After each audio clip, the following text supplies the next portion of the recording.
Doamnelor și domnilor, am revenit, suntem la emisiunea Prin Obiectiv. Copiii pot învăța foarte bine prin joacă. La Brașov funcționează în premieră un centru care le oferă copiilor programe care nu sunt cuprinse în programa școlară și care pun accentul pe dezvoltarea personală, dezvoltarea psihoemoțională, dezvoltarea motrică și multe altele. Dar mai multe amănunte despre activitatea copiilor din noul centru ne va da invitata mea de astăzi, Alexandra Nedelcu, fondatorul centrului. Alexandra, bună ziua și mă bucur că ai acceptat invitația noastră. Mie pare bine de invitație. Te felicit pentru această inițiativă. Și aș vrea să ne spui ce pot învăța copiii în centrul tău, adică ce pot învăța față de școală sau față de grădiniță?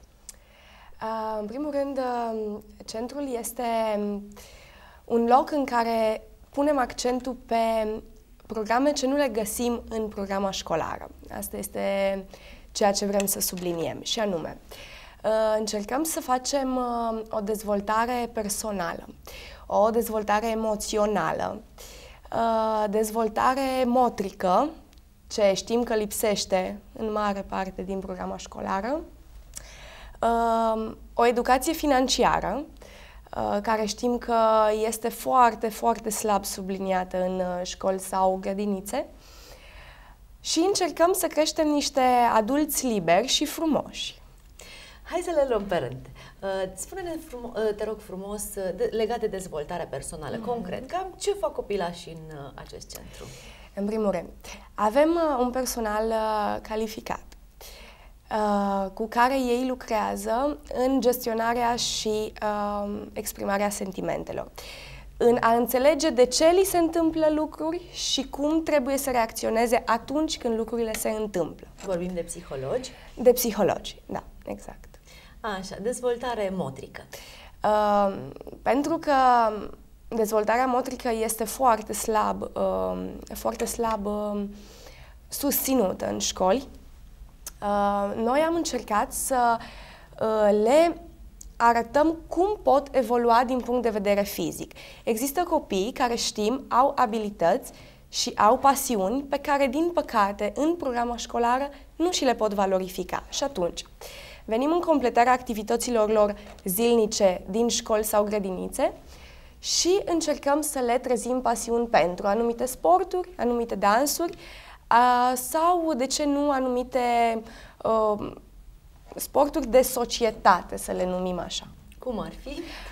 Cum ar fi șahul sau cum ar fi dezvoltare în domeniul IT, care este foarte slab susținută în școli, iar noi am găsit o variantă prin care putem face această dezvoltare cu copiii de la 3 ani.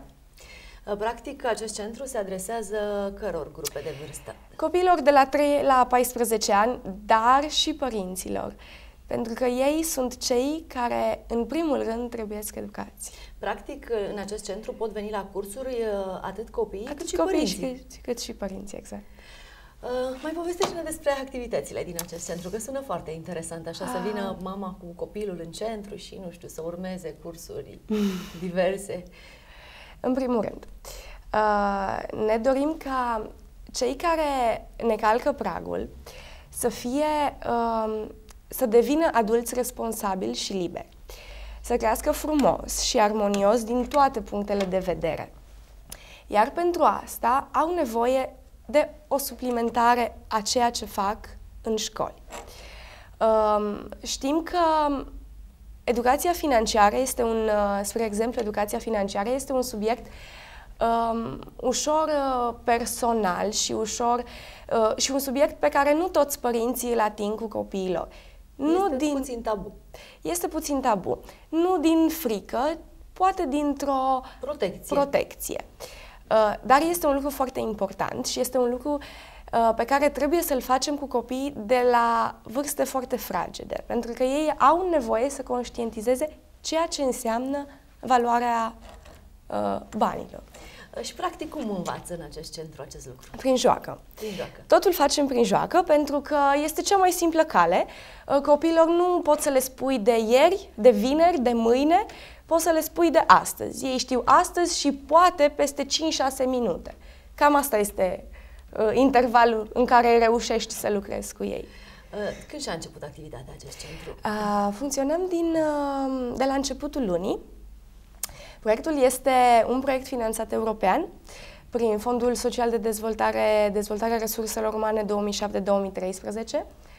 și le mulțumesc mult pentru ajutor, pentru că fără ei cu siguranță nu aș fi reușit. A fost o idee de-a ta de afacere și ai primit fonduri europene. Și am primit, exact, un sprijin foarte mare din partea lor. Știu că ai în program și ajutarea copiilor defavorizați. Despre ce este vorba? Am gândit-o așa. Dacă mie mi s-a oferit ajutor și a fost un ajutor foarte binevenit, din toate punctele de vedere, atât și suport emoțional și așa mai departe, este normal și este firesc să ajutăm la rândul nostru. Și știm că sunt copii și persoane care au avut mai puține șanse decât am avut noi. Și ne dorim pentru ei să creăm programe speciale prin care îi invităm și le punem la dispoziție spațiul și tot ceea ce știm să facem și tot ceea ce le putem oferi, astfel încât să simtă pentru, știu eu, chiar câteva ore, să se simtă altfel. La ce programe speciale te-ai gândit pentru ei, așa? În principiu am hotărât să colaborăm cu case de copii, cu centre de plasament și începând cu 2016 să alegem lunar cel puțin două cazuri, din păcate, două cazuri, pentru care să luptăm. Atât noi, cât și cei care au posibilități să o facă, să le punem la dispoziție personalul nostru, să le punem la dispoziție cunoștințele și să-i facem să se simtă bine. Cum vezi tu acest centru anul viitor pe vremea asta? Pentru că toți suntem la momentul bilanțului, așa. Îmi doresc ca cei care vin, și vorbesc aici în mare parte de copii, dar și de părinți deopotrivă, să se simtă liberi, să se simtă ca acasă, să fie ușor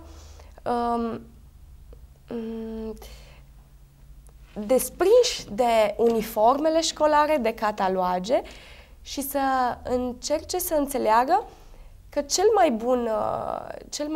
cea mai bună metodă de învățare este prin joacă.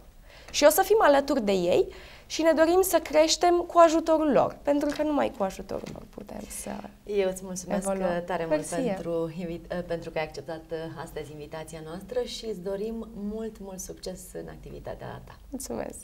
Doamnelor și domnilor, ne oprim aici. Sunt Daniela Bălăceanu și vă mulțumesc pentru atenție. Dacă aveți ceva important de semnalat, vă aștept să ne scrieți ca de obicei pe adresa noastră brașov@antena1.ro sau pe pagina de Facebook Antena 1 Brașov. Să aveți o zi excelentă în continuare, pe curând!